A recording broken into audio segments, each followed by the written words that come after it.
Good morning, everyone. Before we gavel in and begin today's agenda, we will be receiving a pre-gavel briefing on the upcoming excessive heat warning. Dangerously hot conditions are expected over the coming days, beginning as early as tomorrow. Now is the time for Portlanders to take precautions and make plans to check on friends, family, and neighbors.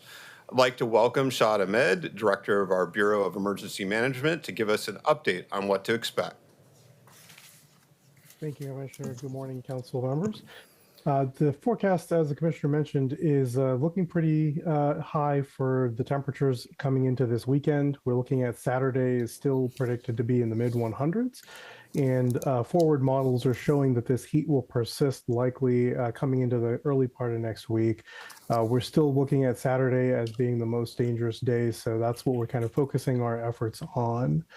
As far as citywide coordination goes, we're starting centralizing coordination of Bureau operations. We're working with Bureau operational staff. Coordination calls, citywide calls start today, and will continue through this event.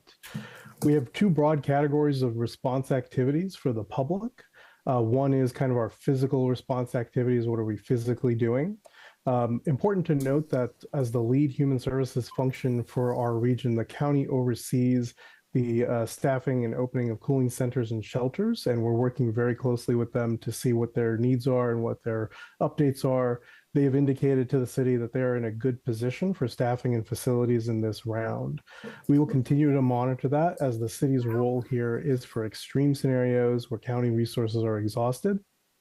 In that case, we will provide surge capacity through facilities, staff, and contract support as needed. To be ready in case that does happen, we are going to solicit for availability for our volunteers, just in case we need to activate that. As a city, we also support splash pads and access to pools through our parks partners. They will be usually extending or changing or altering hours to accommodate for those peak periods of heat. We'll work closely with them. Thankful to our Water Bureau partners who have taken on our misting stations as well. So that's another mechanism that we will deploy and have available to the public throughout this event. Second kind of category of response activities is communications and outreach. Summer heat is a little different than winter, and it's more so in the summer that communications and messaging and outreach can be a life-saving measure. We know that there are housed people who may not want to go to shelters, especially vulnerable populations who might be in high-rise facilities. They're at risk for these events. So we want to make sure our communication strategies reach those individuals.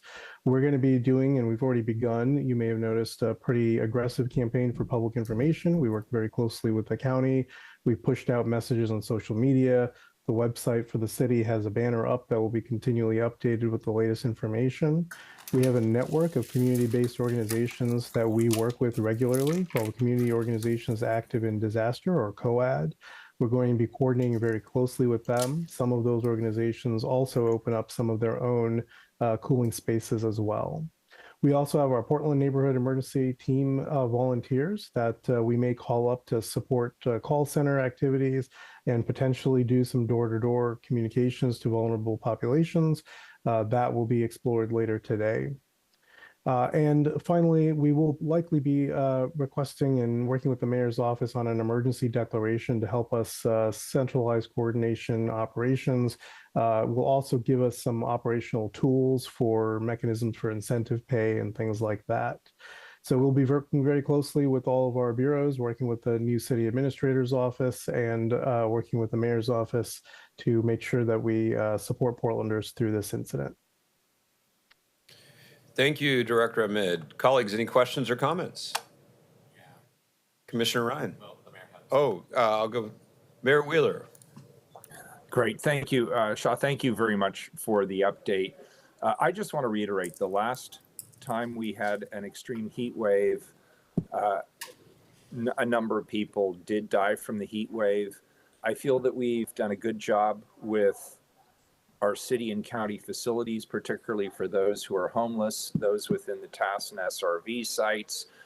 But it is worth underscoring that we had a lot of people, as Shad said, who were housed individuals who were not being checked on, who did not have access to air conditioning, and they passed away in their own units. So it's really important for people, if you are a relative of somebody who does not have good mobility or who is elderly, if you have a neighbor who you know to not be particularly mobile or to be elderly, it's definitely a good time to start knocking on the door, checking in on people, making sure that they're staying cool enough that they have access to water.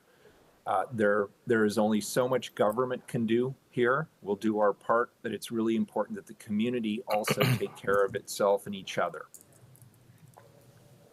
Thank you, Mayor Wheeler. Commissioner Ryan? Yeah, thank you, Presiding Officer Gonzalez. And thank you, Mayor, for following up on my request yesterday. We woke up on Monday and it was July 1st, and I was about ready to call the Director Long at the Parks Bureau to say, what's our plan? And then I remembered that's not my job anymore. So it was great that the mayor responded and that you're here today, Director Ahmed, with an update. Last time we experienced this, the heat bomb of 2 years ago, it was, we all have stories. I know mine was going to a shelter where they were running out of ice. And fortunately, we found some ice at a couple stores, but we all were scrambling. So my point is, and then we went to the convention center and they were really under counting on the number of volunteers. So the proportion of volunteers to those that were being serviced was pretty much out of balance. So I appreciate you telling us that it looks like we're staffed up well. That said, 2 years ago, the forecast was off by about 10 degrees at this point. So I think that is something that I'm sure you're being planful for. So what I'd like to hear right now is, where are the locations of the shelters? I don't know if I heard that from you. And it would just be helpful to know that for all of us on the council and more importantly, for those that are listening. Yeah, absolutely. So the decision to open is not made until 24 hours prior to, so we won't know the locations. We're considering right now, the county is looking at Friday, so their decision-making meeting will be Thursday morning. As soon as we have that meeting, we'll know those locations and we'll be able to send that information out.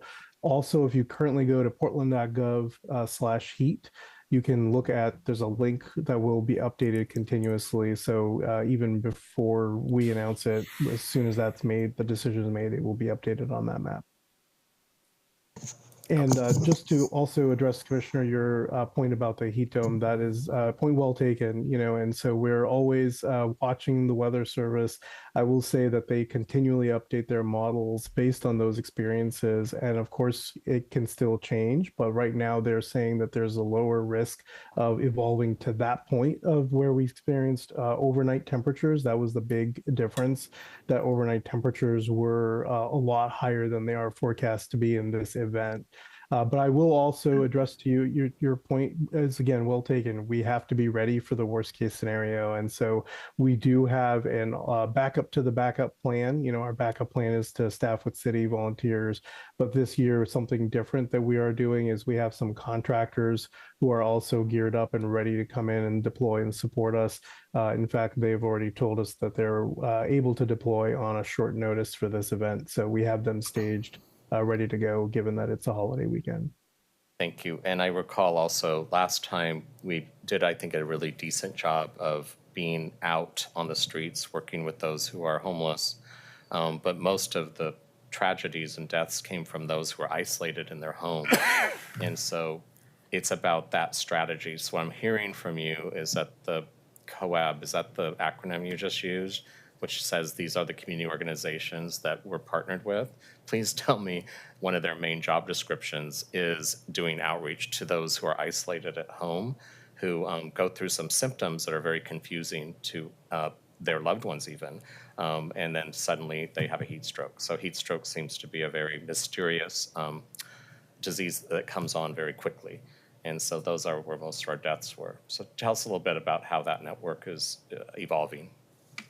Yeah, that's a growing network that currently is serving many different populations, different communities, and we share information with them pretty regularly. I would say they're actually probably more active and more proactive than most other places I've been and seen. So I'm really pleased to report that communication goes both ways. We share information with them, they share information with what they're doing as well. So there's a combination of communication and outreach activities that they do, but they also open their own cooling spaces, own cooling centers, and shelters in some cases as well. So they're very well versed with this. We've done this a number of times, and the network is only growing. There is a second component to that as well, which is through our net volunteers. We have the ability to work with the nets to make phone calls and do some door-to-door outreach as well. We're going to work with close partnership with the county because they are kind of the primary in terms of communicating public health risk and making sure that we're not overlapping or duplicating their efforts. So as soon as they let us know if there's a need, we will work with them to make sure that we put our resources and our networks to good use. So yeah, definitely a great partnership, and the ability to do that outreach can be a life-saving measure. No, thank you. And I want to acknowledge our first responders who will be working throughout the weekend and in the heat. All of them, thank you so much for your service. And I see that Commissioner Rubio's hand's up, and I'm sure she'll have more to say on this, but I do know that we put money into air conditioners to go to apartments and homes that didn't have them last time through PSEF investments, I believe. So I just hope that we're seeing the implementation of that this heat wave that we didn't have 2 years ago. Thanks. Commissioner Rubio. Yeah, I just wanted to remind the public about to take advantage of Cooling Portland, and they certainly prioritize, priority populations, the elderly, those living alone, et cetera. So just to find out if you can qualify, please call PDX 311. This is a good time to do it. While this is not a heat response program, we just still pre-planning is always encouraged, so it's better to find out if you qualify just by calling right now or calling on behalf of a neighbor that you believe needs one. Thanks. 311. Any more questions or comments? Seeing none, let's begin today's session. Good morning, everyone, and welcome to the July 3rd, 2024 morning session of the Portland City Council. Keelan, please call the roll. Good morning. Gonzalez, Here. Maps, Here. Rubio, Here. Ryan, Here. Wheeler. Here, but I will be stepping out until we get to the IGA, and I just want to take this opportunity to thank Commissioner Gonzalez as our presiding officer this morning. Thank you for stepping in. Thank you, Mayor Wheeler. Thank you, Keelan. Now we will hear from legal counsel on the rules of order and decorum. Good morning. Good morning. Welcome to the Portland City Council. To testify before council in person or virtually, you must sign up in advance on the council agenda at www.portland.gov/council/agenda. Information on engaging with council can be found on the council clerk's webpage. Individuals may testify for 3 minutes unless the presiding officer states otherwise. Your microphone will be muted when your time is over. The presiding officer preserves order. Disruptive conduct such as shouting, refusing to conclude your testimony when your time is up, or interrupting others' testimony or council deliberations will not be allowed. If you cause a disruption, a warning will be given. Further disruption will result in ejection from the meeting. Anyone who fails to leave once ejected is subject to arrest for trespass. Additionally, council may take a short recess and reconvene virtually. Your testimony should address the matter being considered. When testifying, state your name for the record. Your address is not necessary. If you are a lobbyist, identify the organization you represent. Virtual testifiers should unmute themselves when the council clerk calls your name. Thank you. Thank you. We'll now move into communications. The first item is 602. Let's hear from first individual, please. Request of Joseph Perez to address council regarding economic benefits of bicycling. Joseph is joining us online. Welcome, sir. You have 3 minutes. Hello, can you hear me okay? Fantastic. Thank you. My name is Joseph Perez, and I am a part of many organizations here, but today I'm speaking as an individual. I moved to Portland to work, ride bicycles, and help build a better city. It's been quite an amazing ride so far. Every week I attend Tapas Tuesday at Southeast 6th and Davis, and Bicycle Happy Hour at Rainbow Plaza at Southeast 28th and Ankeny, just south of Burnside. Myself and fellow bicyclists spend lots of money at the businesses on the plaza. I go there because it's on a neighborhood greenway, has really good bicycle parking, and I feel welcomed by the businesses there. According to travelportland.com, Portland is perhaps best known for being a sustainability-minded, bicycle-friendly city with easy access to nature, plentiful coffee, art, craft beer, delicious food, live music, and crafty people who celebrate individuality and creativity. Travel Portland mentions the things that people love about Portland: a bicycle-friendly city, coffee, art, music, and crafty people. All of these activities involve economic benefits for businesses and nonprofits. Behind me is a list of other benefits, and I'll send these all to you after I'm done speaking. The impact of bike lanes goes beyond creating comfortable facilities for bicyclists. Safe and attractive spaces for getting around downtown and other parts of Portland by foot and by bicycle brings an entirely different sense of place to the neighborhood. So I ask you to build a place, build a Portland where people travel through the area more slowly, with more awareness of what's around them, and stay a while to shop, dine, and gather. And I ask all of you over the next 6 months to practice 5 different things relative to bicycling and safety here in the city. Number 1, model the way. Ride a bicycle and share the experience with your friends and your family and on social media. Number 2, inspire a shared vision. See a healthy, thriving Portland where people ride bicycles, walk, and take transit, as was asked for in the Portland Insights survey last year.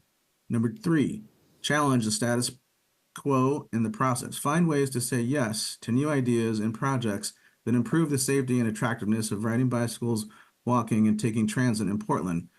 Number 4, enable others to act. About 40% of Portlanders cannot or do not want to drive. They need you to help them make connections, build community, and get to where they need to go without driving. And finally, number 5, encourage the heart. Be kind and loving to all Portlanders and visitors who make this city amazing and who are doing their best. Do everything you can to help Portland be the city that works and keep Portland weird. Thank you so much for letting me speak to you today. Thank you, Mr. Perez, for your nice comments. Next individual, please. Item 603. Request of Nick Nichols to address council regarding lack of responsiveness and land abuse. Nick Nichols.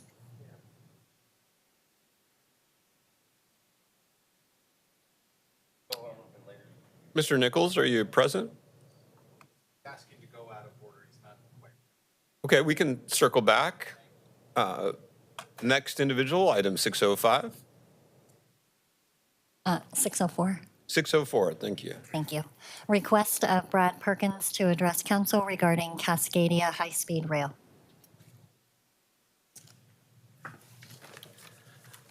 Good morning, council. Mayor. I strongly support relocating a new performing arts center to Lloyd Center. Rebuilding the Keller Auditorium on its limited one-block site is not big enough for visiting Broadway performances. The proposed PSU site, adjacent to 405 Freeway and the Keller, both lack the synergy and connectivity to any type of exciting nightlife before and after performances to invigorate downtown.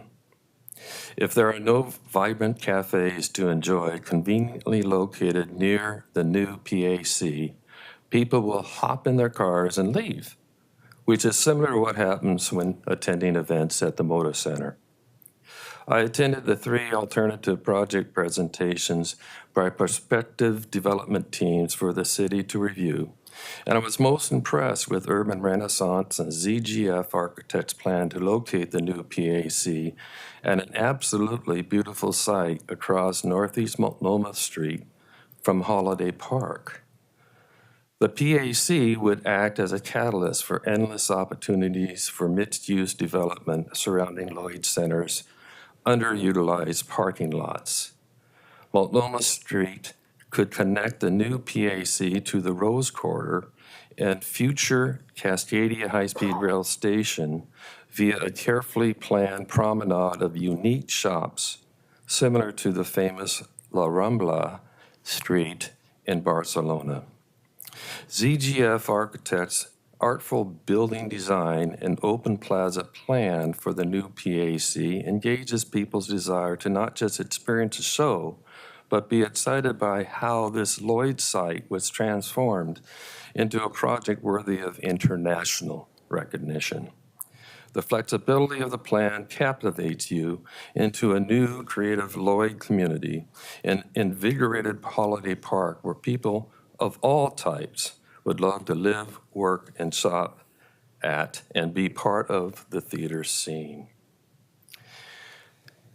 Let me just add a couple things here. And this is just indicative of the problem that us as citizens have in trying to incorporate or create this vision for the council and all the departments, especially planning, the sustainability, and ODOT and PBOT. Improvements to projects such as downtown, Rose Quarter, the theater, Lloyd Center, Cascadia High-Speed Rail, Rose Quarter to Gorge Trail, and Northeast Broadway Weidler decoupling, okay?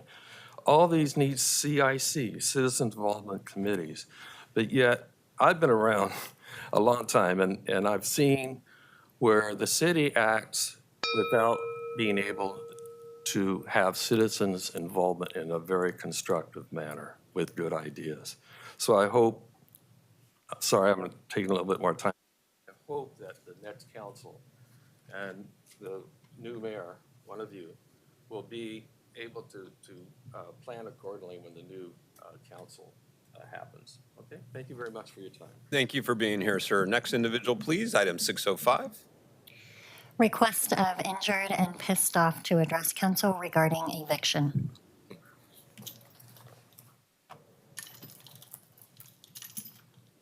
Sure, just stop.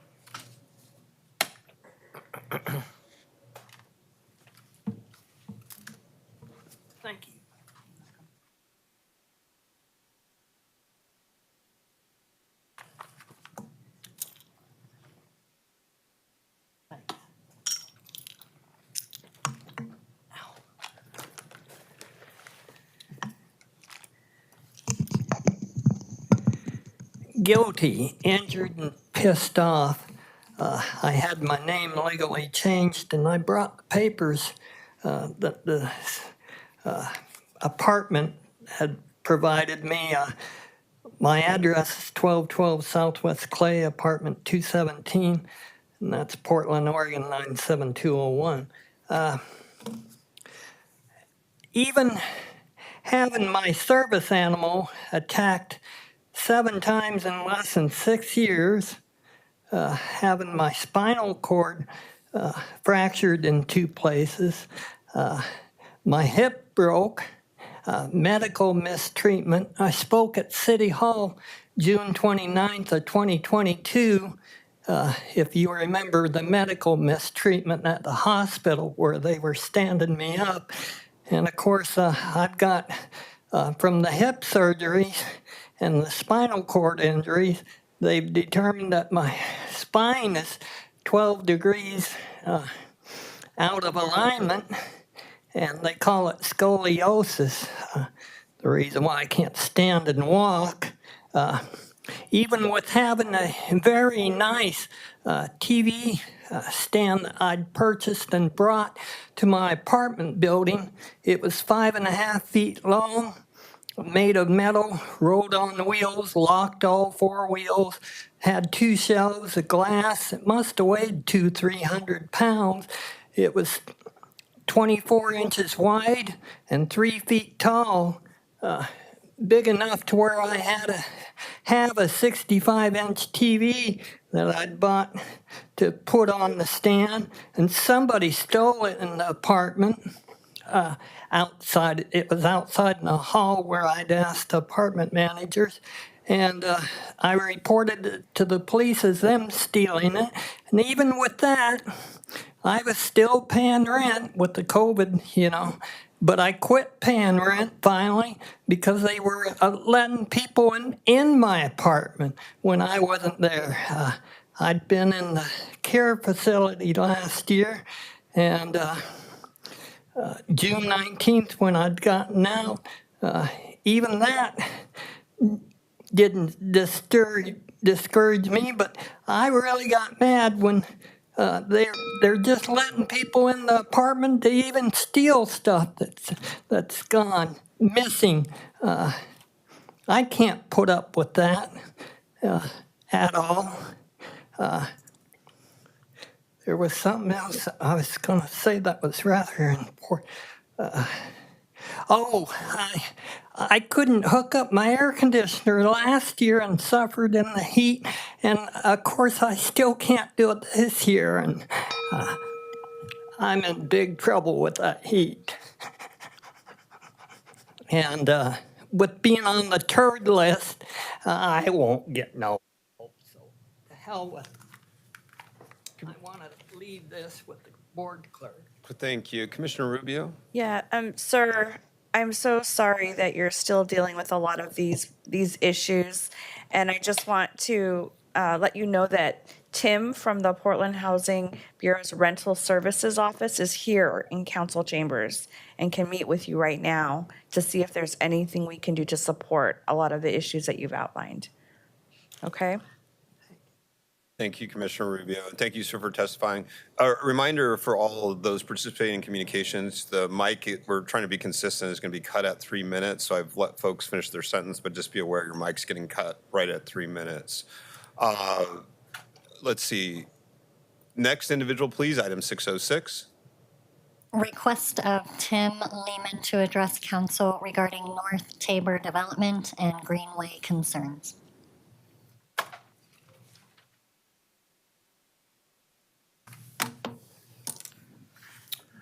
Hello, City Council members. Appreciate your time.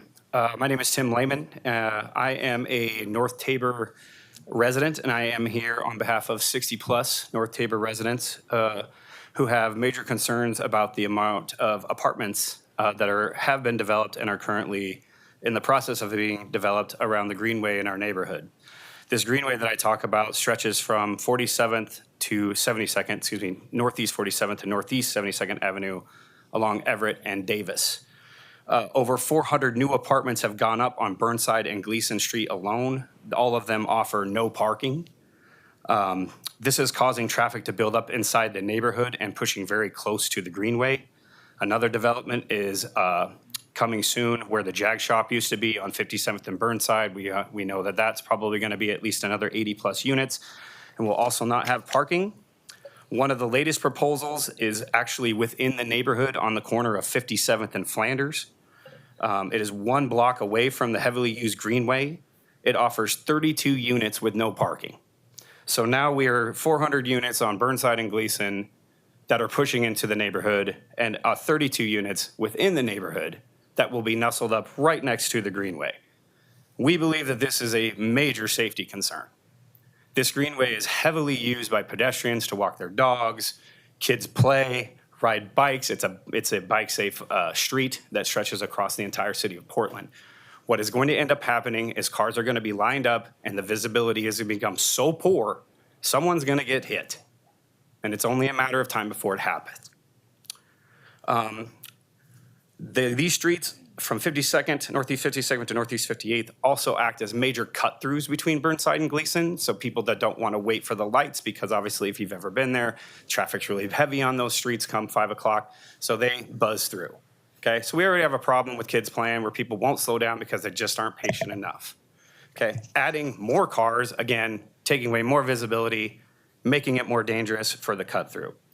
One of the things I believe developers in some of the city will tell you is that because these units are located so close to public transportation, people won't have vehicles. That is not true. The Portland Demographic Report noted in 2017 that only 13.2% of Portlanders didn't have a vehicle. A more recent study from bikeportland.org in 2022 had that number at 7.8%. Okay, that's really low. Makes sense. People will commute, use public transportation to get to work, but when they want to go outside the city, they got to drive. You want to go to the mountains, you want to go to the ocean, you got to have a car. Okay, and my time is getting up, so I will just go to this. This is what we ask. Before these projects move forward, we want infrastructure studies. Some of these places don't have sidewalks yet even built. They're not ADA-approved corners. We just want studies to be presented to the neighborhood so that we know that the Greenway can be protected and safe. I thank you so much for your time. Commissioner Mapps? Sure. Mr. Lehman, thank you for your testimony. I get the impression you've engaged. Hey, before you go, can I ask you a question? Yes, sir. What's your engagement with city staff been on like this? So if I had more time, I would have told you, but some of you have talked to my wife, Andrea Lehman. She's reached out to you and wrote the nice letter. What I would love to say is we would love your audience, so I can give you more than the 3-minute version of our concerns, because there's a lot of them. And we gather more signatures every week from our neighbors, and we're not going to stop, because I feel like, yes, we're not anti-development guys. We've done enough. Okay, our neighborhood has absorbed enough. Like, there's more neighborhoods that are close to public transportation. It might be their turn.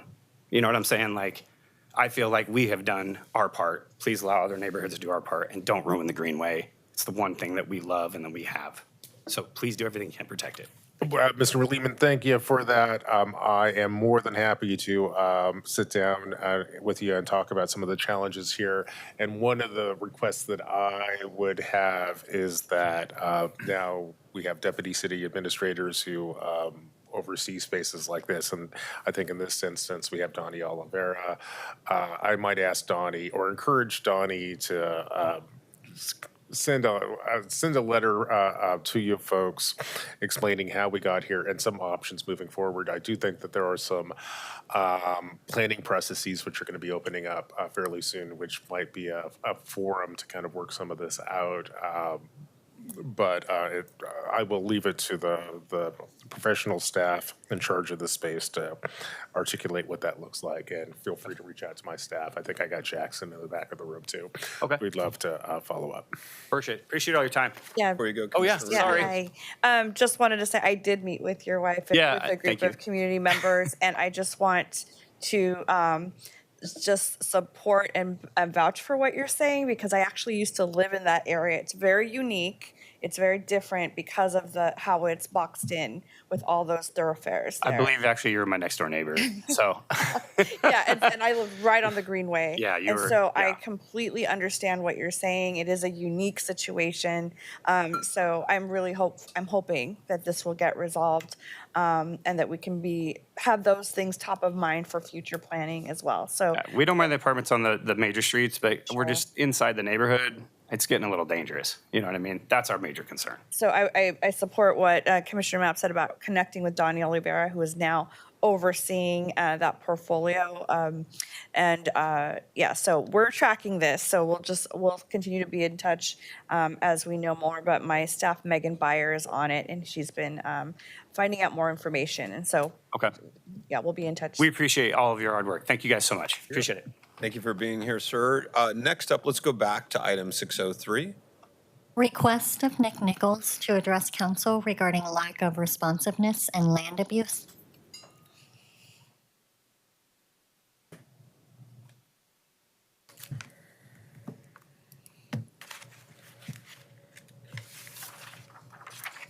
Good afternoon. Hi, Nick. For further review, I have created a file for all of your team members. And I'd like to hand those out. You can just hand them to the clerk right there, and we'll get them down the line.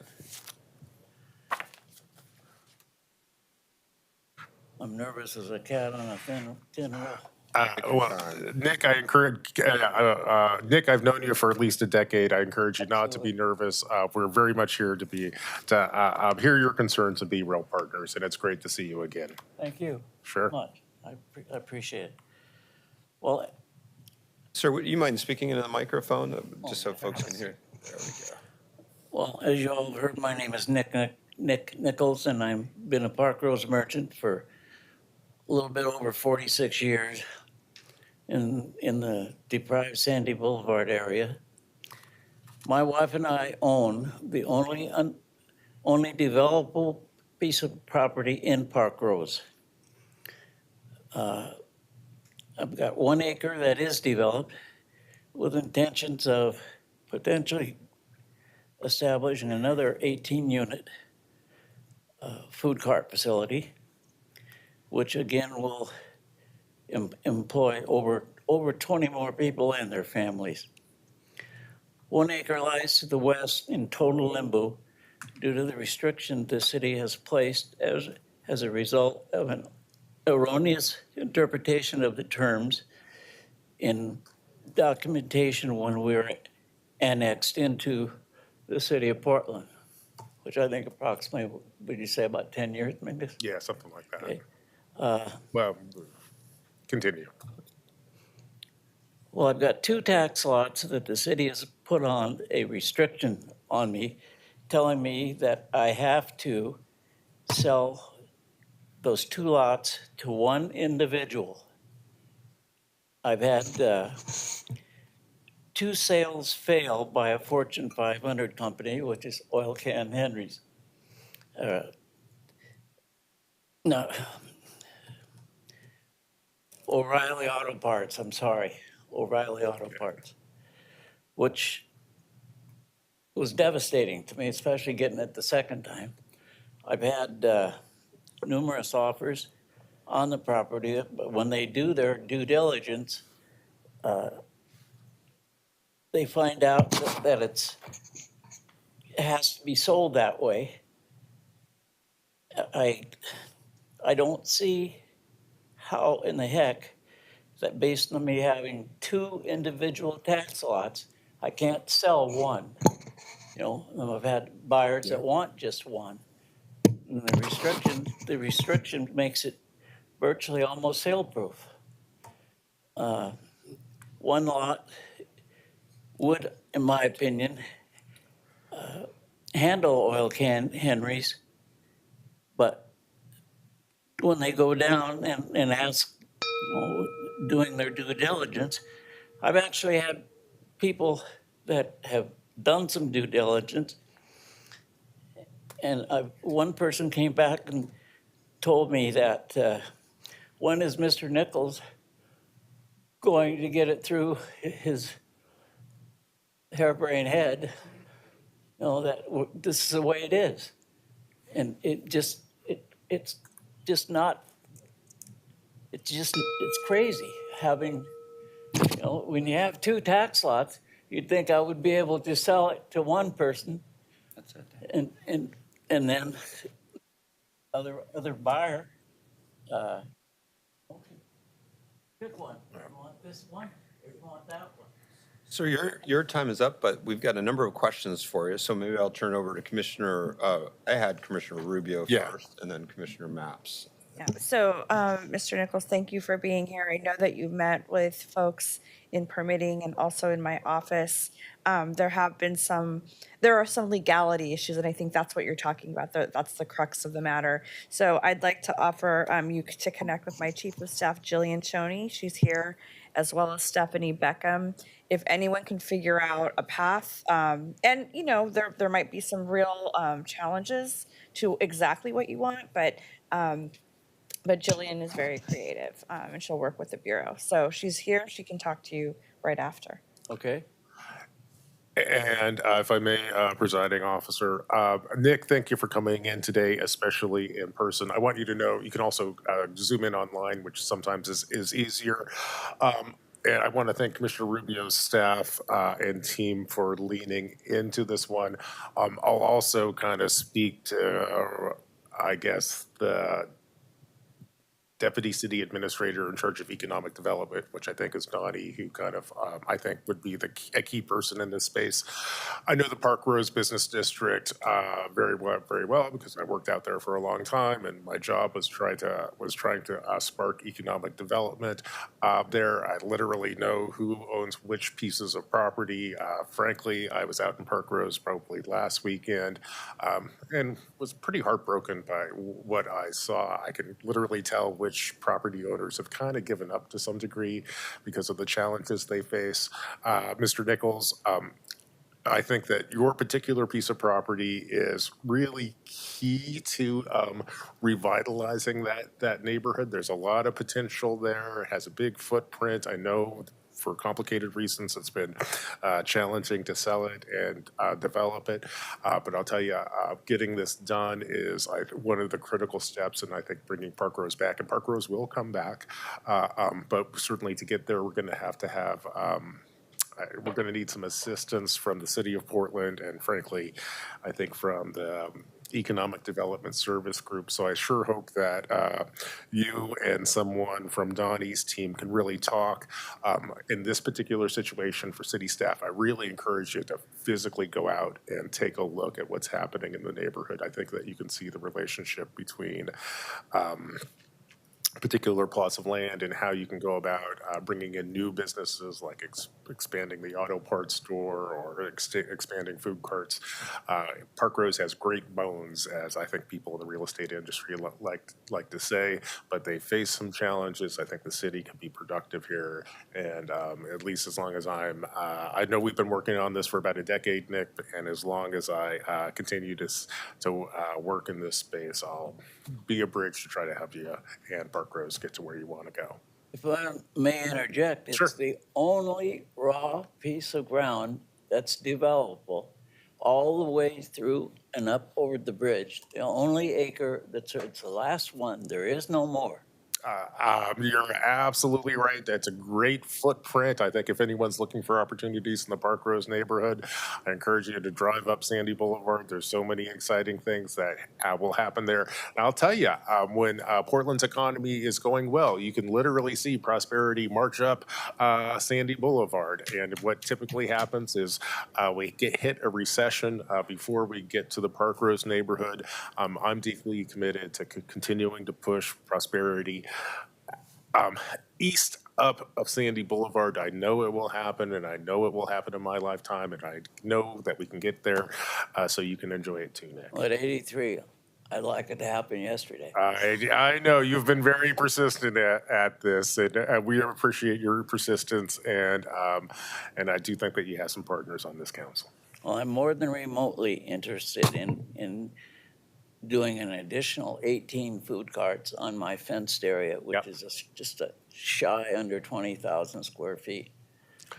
I'm very, very seriously it'll be my last rodeo. Yeah. That's, Well, I would love to see that too, and I'll tell you, colleagues, one of the reasons why it's important to develop this is because in the absence of development, I don't know what's happening there now, but historically, often litter, illegal camping, other problems tend to go in spaces that are underutilized, which is a lesson that we learned even in downtown Portland during the pandemic. So that is one of the reasons why this is such I think, a key development opportunity. I'm constantly having to move people off my raw property. I know, and And you know for a fact that I've done probably 4 cleanups. I remember cutting down the weeds and helping clear out the spaces, and I do appreciate your persistence. All Thank right, you. take care, Nick. Okay. Thank you so much for being here today, sir. We'll now move on to the consent agenda. Keelan, have any items been pulled? No items have been pulled. Great. Please call the roll on the consent agenda.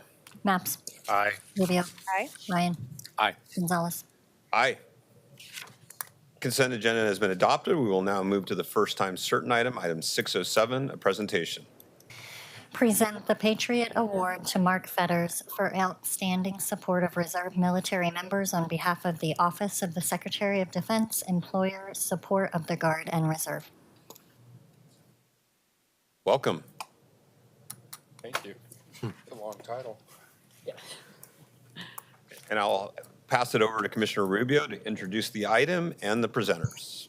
Thank you. Colleagues, today it is my pleasure to introduce Monica Ocampo and Scott Witt, who are here today on behalf of Employer Support of the Guard Reserve, an office of the Department of Defense, to present an award to longtime city employee Mark Fetters. Mark recently started working with the city's Bureau of Environmental Services, but for almost 3 decades worked in the Bureau of Development Services. So now I will turn it over to Monica and Scott to share more about this deserving employee. Thank you. My name is Monica Ocampo, and this is Scott Witt. We are volunteers of Employer Support of the Guard and Reserve. It's a Department of Defense program, and we help advocate for employers as well as our men and women that serve our country. And if they have any questions with the USERRA law, we have ombudsmen that can help support any issues and typically can resolve that as well. Other duties that we do is support briefings for our military personnel. So we support them in regards to their civilian rights with their employers. And then today we are here because we also support our employers when they get nominated from our military personnel, our men and women that receive those support on a regular basis where they can go serve our country and not have to worry about their job, but then also recognize the employers, because it is a hardship when you lose your employee for a certain amount of time. So we appreciate, and we're here to do that on this, Petty Officer First Class Christopher. Don't worry, I've got it. I am a civilian, but I volunteer. Yeah, so again, I'm Scott Witt, and I've just got a little bit of a write-up here, so I don't miss a couple of the nice things. But we're here on behalf of Petty Officer First Class Christopher Wu, who currently serves in the United States Coast Guard Reserve, and nominated Mark Fetters, as well as the Portland Permitting and Development for a statement of support, and then a Patriotic Employer Award specifically for Mark. And the little bit of the portion that he included in his write-up it goes all the way to Washington, D.C. and comes back to us, and here we are. But he said, the consistent support of Mark Fetters and the Portland Permitting and Development have provided Petty Officer Wu is greatly appreciated. From the beginning of Petty Officer Wu's employment through multiple deployments over the past several years, the continued support and flexibility shown by the City of Portland has gone a long way in helping ensure Petty Officer Wu can fulfill his duties to the nation. We know the absence of employees can be a hardship on employers, and ESGR appreciates the generous sacrifices of employers on behalf of the local men and women who serve our country. It's truly an honor to present Mark Fetters the following Patriotic Employer Award from the ESGR Department of Defense program, which Monica has. And yeah, thank you for allowing us to present the award and supporting Petty Officer First Class Wu while he supports our country. That's it.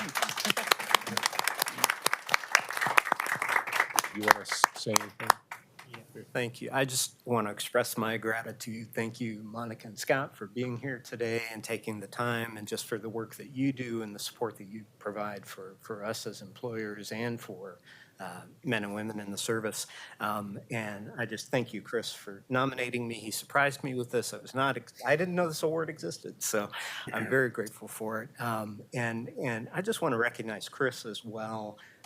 Not only for his service in the Guard, but for his service here with the City of Portland over the last several years. I had the pleasure of working with Chris for about 4 years at the former Bureau of Development Services, now Portland Permitting and Development, and particularly during the COVID emergency, his service not only on behalf of our Bureau, but citywide, was invaluable through that crisis. And I just want to recognize that.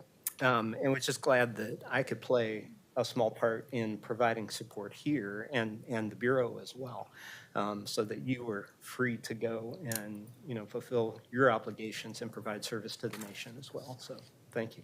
Thanks, Mark. Appreciate it. Council President, Commissioners, Christopher Wu with Portland Permitting and Development. Mark's support has been invaluable. I want to point out that even before I began work with the city, Mark was supporting me. He made the decision to offer me this position, and then we both found out that I was being deployed just before I was going to start, and so that actually delayed my arrival to the city by about 4 months. And so holding that position for me, holding that job for me, really, really was very meaningful. Mark's taken on a lot of extra duties when I've had to deploy. That's, anybody who kind of knows what I do here for the Bureau and for the city knows that it can be a handful. So I really, really want to just stress, how important it is for employees to have supportive supervisors and employers like Mark and Portland Permitting and Development. The demands of reserve and Guard personnel are only getting, more complex, more frequent, with demands to national security, such as climate change and dealing with foreign authoritarian regimes. I don't think that's going to change anytime soon. And I do think that it's really important that we support our service members in the Reserve and the Guard to make sure that they can balance their commitments to service, both in their local employers here at the City of Portland in many cases, and of course nationally with organizations like the Coast Guard Reserve. I also want to point out that this is an award that's specific for direct supervisors, but there's been a lot of folks, a whole network of people who have supported me over the last several years, including my coworkers, Katie Salazar, Darren Wagner, of course, my deputy director, Director Elshad Hajiev, former director Rebecca Esau, BHR representative Keith Hawthorne. All those folks have been really invaluable. Even Commissioner Rubio has stepped in to make sure that I had that support.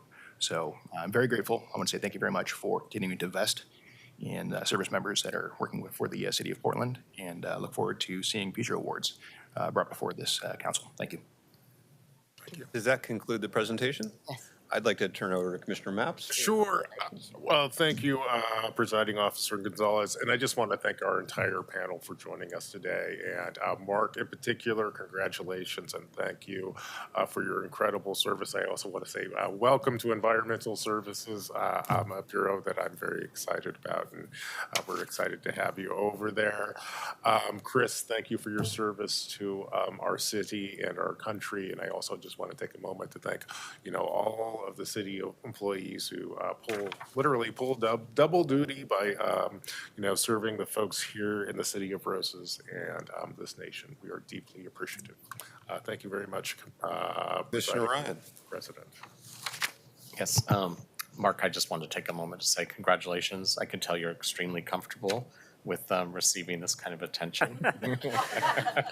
It shows. Yeah, no, but it says a lot about who you are. You're just always, you stay focused on the work, and you do it because you're a true public servant, and you clearly expand that to serving our entire country. So as we're on the eve of 4th of July, it's really wonderful to have you here today. And just looking in the eyes, I thank you so much for all you do for the city of Portland and for our country. Commissioner Rubio. Thanks. I just want to just briefly say First, Officer Wu, thank you so much for serving our city and our community. We've known each other a very long time, and I can speak firsthand to your integrity and to your thoughtful leadership and your extreme smarts, your incredible intelligence. I've learned so much from you. So I just want to assure everyone that we're so incredibly lucky to have your dedication to our community working on behalf of Portland and all our residents. So thank you for that. And then Mark, thank you so much for your own service to the city and for setting an example of how we can best support our employees serving in the Reserve and National Guard, and wish you all the best and in your transition into the new bureau, and look forward to how you can continue to set that example for other leaders to follow. So thank you for your service there. Thank you. I want to thank Commissioner Rubio for introducing this item, and I especially want to thank Mr. Fetters for the actions that led to him earning the Patriot Award.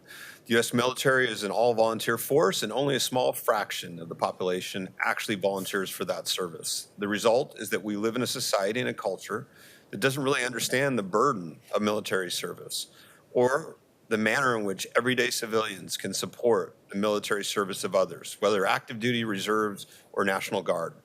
Mark, however, offered a sterling example of how civilians can help to understand, enable, and enhance the military services of others. Mark's actions are instructive for the rest of us, not just with respect to civilian military relations, but with respect to manager-employee relations. Mark's actions were instructive to anyone in a management position for the manner in which Mark helped his employee to do their best work for the city of Portland while simultaneously doing their best work for the broader community.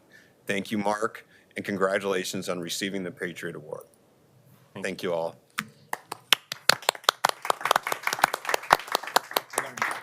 Let's move on to the next item, a report, Keelan. Item 608, please. Appoint voting members and reappoint ex officio members to the Portland Utility Board. I'll pass it over to Commissioner Mapps to introduce this item and the presenters. Thank you very much, President Gonzalez. This item comes to us from the City Budget Office. This report recommends that this council appoint 3 voting members and 3 ex officio members to the Portland Utility Board. Of course, the Portland Utility Board, or PUB as it's more commonly known, is a 14-member board consisting of 11 voting members and 3 ex officio members. They provide oversight to the Bureau of Environmental Services and the Portland Water Bureau. The voting members we propose to appoint include Kyle Chipman, Lauren Rosenkrantz, and Mally Mally, I apologize, I mangled your last name. The ex officio members include Joanne Johnson, Joseph Spadeta, and Rosalind Gray. Here to tell us more about these appointees, we have 2 nominees. We have Kyle Chipman, who joins us in chambers, and we have Lauren Rosenkrantz, who joins us online. Welcome, Kyle and Lauren. And Kyle, I might put you on the spot here. How do I say Mally's last name? I only know Mally right now. It's been, but with aplomb. Okay, there you go. There you go, man. Thank you very much, and I apologize for putting you on the spot. Thank you so much for joining us today. You kindly. My name is Kyle Chipman. I just want to start by saying deep gratitude to the council and the mayor for the consideration of the nomination to the Portland Utility Board. I've lived in the city for about 3 years. I love this city. Every day I get hit with a wave of gratitude, just being grateful to live here. And I'm so excited to start to show up and give back to the city that I love. So I'm at the culmination of a 10-year journey at an architectural firm as chief process officer, which has really been about organizational management and kind of transformation of the way that information flows through the org. And I'm excited to use all of these skills, all these insights to serve the city. Specifically as it relates to PUB, not only is it about support of PWB and BES to maintain our water, sewer, stormwater, and watershed. But at a higher level, I'm really excited in this moment of transition in the city to just observe how strategy is defined, how budget attaches to strategy, how project and program is executed, and then how that information is made transparent for the public. So I'm just deeply excited to be here and start this journey of service to the city. So with that, I yield to Lauren, my nominee colleague. Thank you. Thank you. And I will echo what Kyle said. Appreciate the opportunity. Thank you for having me. I've also been in the city about 3 years. I come from Texas to New York City to Denver to now here. And I think I've found my home. So thank you for having me. I am an environmental scientist. I work in a consulting firm. We specify in hydropower. So while I work every day for watershed health, I am really excited to start giving back to this community that I've learned to love. I've served on a few nonprofit boards before. This is my first time on a government board. So I echo what Kyle said of eager to see how I can give back to my community. So happy to be here. Thanks for having me. Thank you for your time and for the opportunity. Is that the conclusion of the report? I'll turn it over to Commissioner Mapps. First, let me check. Do we have any public testimony on this? No public testimony. Okay, great. I want to thank both of you for your presentation today. I wanted to clear up the record. I think the way you pronounce Malley's last name is Hokshanas. So thank you for joining, for agreeing to serve us in this important committee. I also want to acknowledge that this is a report, and I'd like to move that we accept this report. Can I get a second? Second. Keelan, I guess we'll please call the roll. Mapps. Aye. Rubio. Aye. Ryan. Gonzalez. Aye. It passes. Let's move on to the next item. Report, Keelan. Thank you. Item 609. Thank you. Appoint Tracy Scott to the Portland Clean Energy Community Benefits Fund Committee for term ending December 31st, 2027. Welcome. I'll pass it over to Commissioner Rubio to introduce this item and the presenters. Thank you. The Portland Clean Energy Community Benefits Fund is a testament to the power of community. It's not only a model for inclusive climate action for Portland and our region, but also for the nation. And in keeping with its true origins, the PSEF Committee, a group of 9 volunteers, have diligently guided PSEF, bringing each of their unique perspectives to the table. This is hard work, but it's meaningful and important work. And I want to thank Tracy Scott for her willingness to serve, and I'm excited to see all that she will bring to the PSEF committee. So thank you so much for stepping into this role, Tracy. I also want to thank Michael Eden Hill, who is ending his tenure, for all his dedication to the PSEF program as an inaugural committee member. Michael has brought a critical labor and community perspective to PSEF from day one. As we reshape our city and the way it works, Tracy will bring, and she brings, the exact voice, perspective, and expertise and lived experience that we need at the table to continue guiding PSEF to fulfill its promise to Portland and to the voters. You have a significant task ahead of you, and I thank you so much for your commitment to the community. And I am so excited to see how your experience will further shape the discussion and dialogue around PSEF and its potential. So with that, I will pass it over to Sam Barrasso, Program Manager with PSEF, to share a bit about the committee and to formally introduce Tracy Scott to Council. Okay. Good morning, Council President Gonzalez, Commissioners. For the record, my name is Sam Barrasso. I'm the Program Manager for the Portland Clean Energy Community Benefits Fund. Today, I'm here before you for a slightly different reason than I've been here before in the recent past. It's to bring on a new committee member and bring on some new energy. And so I'm excited about that in all the ways that that'll happen. I'll briefly describe the role of the committee and share about the recruitment process before introducing our candidate, Tracy Scott. First, the PSEF Committee is a unique body that was designated and designed by Measure 26-201 to provide community representation and expertise, as well as oversight and support in the implementation of PSEF. The Portland Clean Energy Community Benefits Fund Committee has 5 primary roles. It's to adopt a methodology to measure, track, and report the effectiveness of PSEF to Council and the public. It's to adopt a workforce and contractor equity plan, as well as recommend the 5-year climate investment plan, the roadmap to guide the program's investments. And then as well to recommend amendments to the plan as needed and recommend changes to the code as well to ensure the program is effective in meeting its objectives. Additionally, the committee is responsible for nominating new committee members. So it is a critical committee within this community and within this city, and as well as for this body. Committee members are generally eligible to serve four-year terms with no more than two full four-year terms. And in this particular recruitment began in early this year and resulted in 18 applicants for a very specific seat. The seat is someone with expertise in commercial energy efficiency and renewable energy.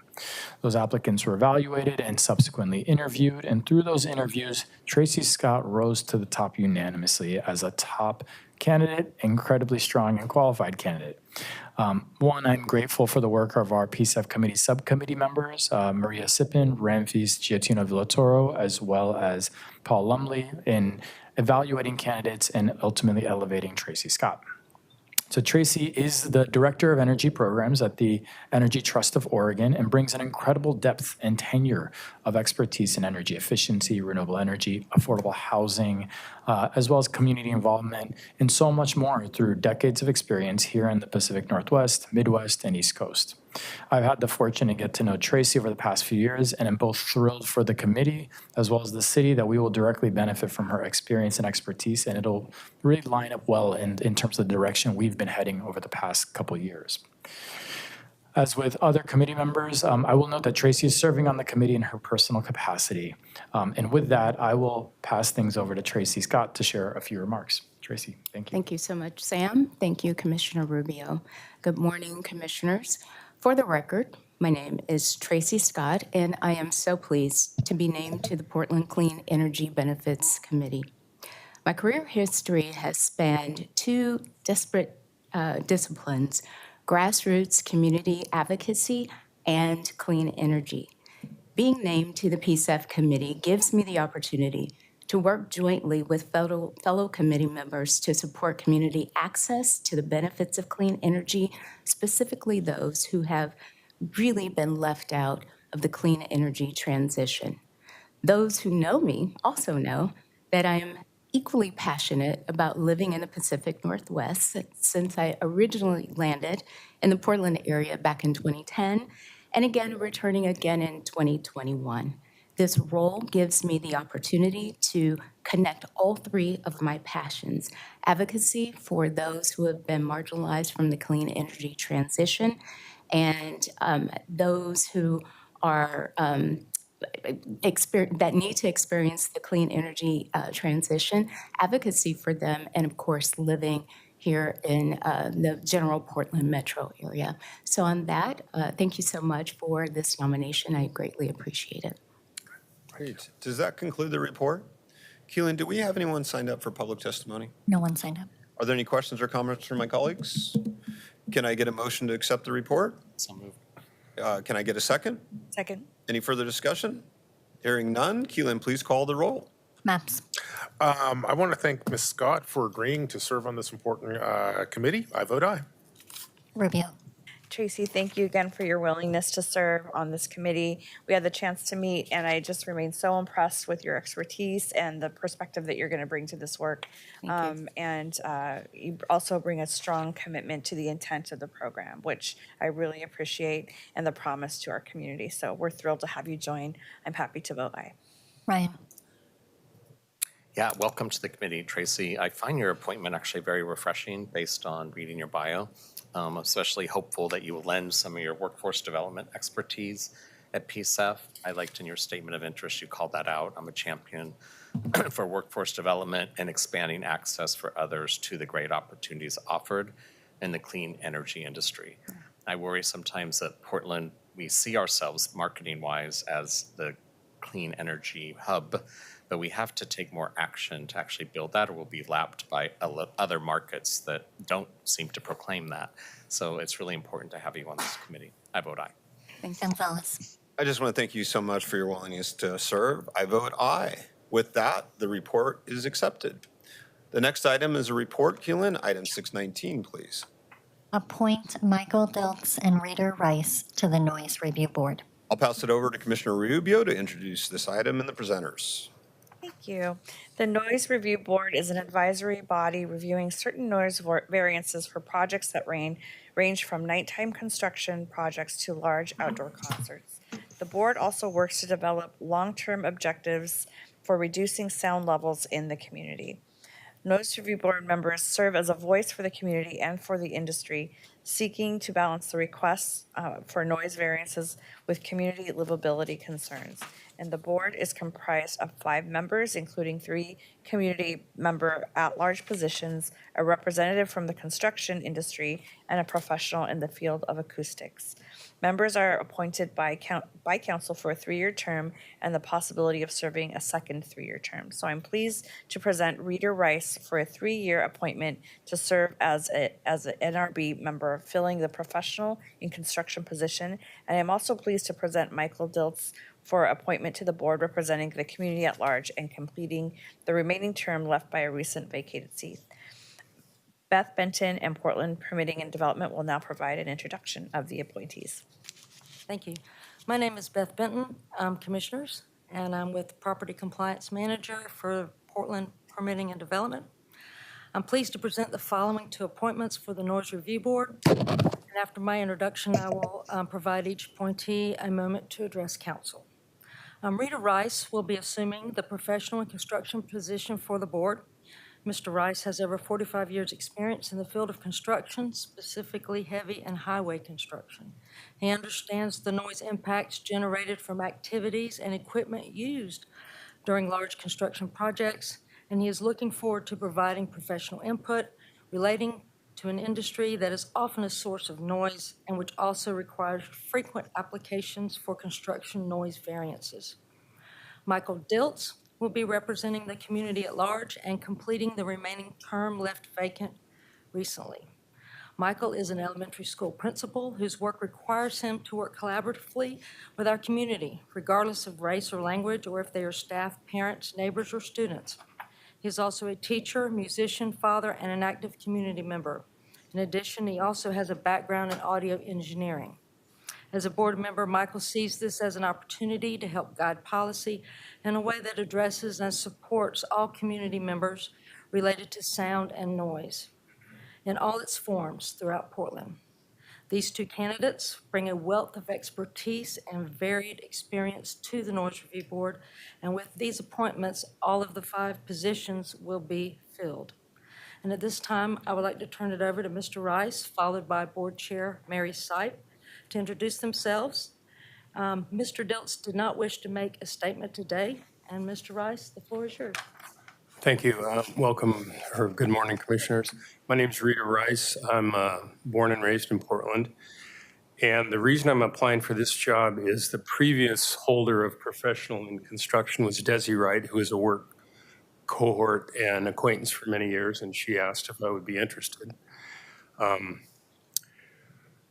I didn't submit much of a bio, I realized when I looked over some of my notes earlier, but if anybody has any questions, I guess I feel the need for my application as a construction professional is I would like to avoid any knee-jerk reactions from people that just assume construction noise is that, and which it is, but maybe I can provide some insight on why it has to be that noisy, or maybe it doesn't. So that's about all I got. Great. Thank you. Does that conclude the report?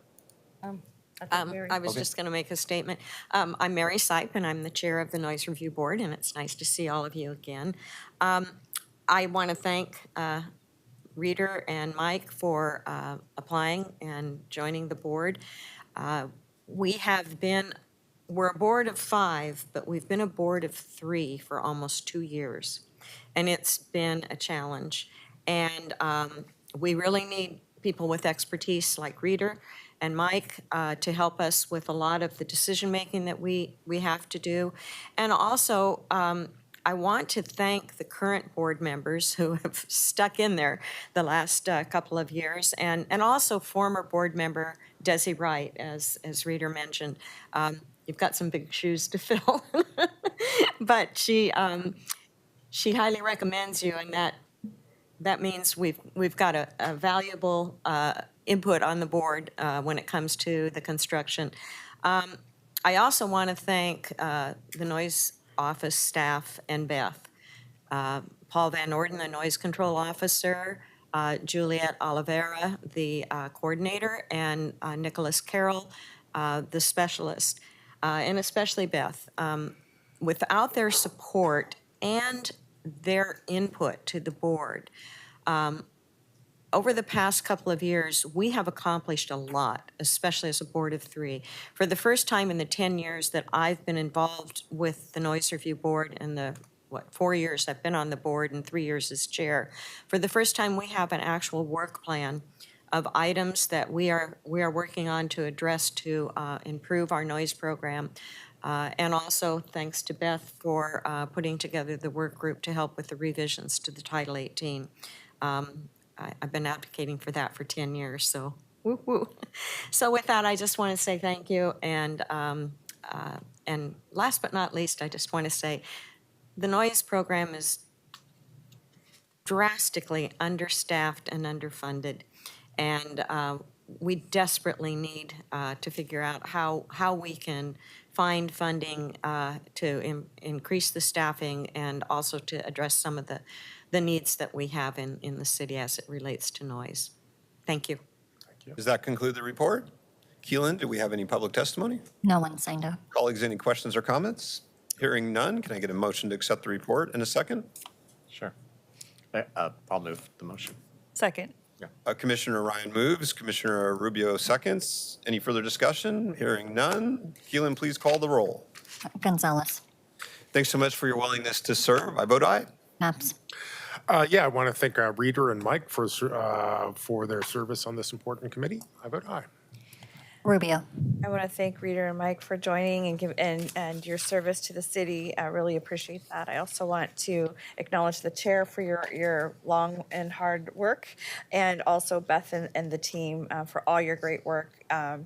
You don't get you don't see the work externally, but that's a testament to how well it's run. So I appreciate all your work there. Happy to vote aye. Ryan.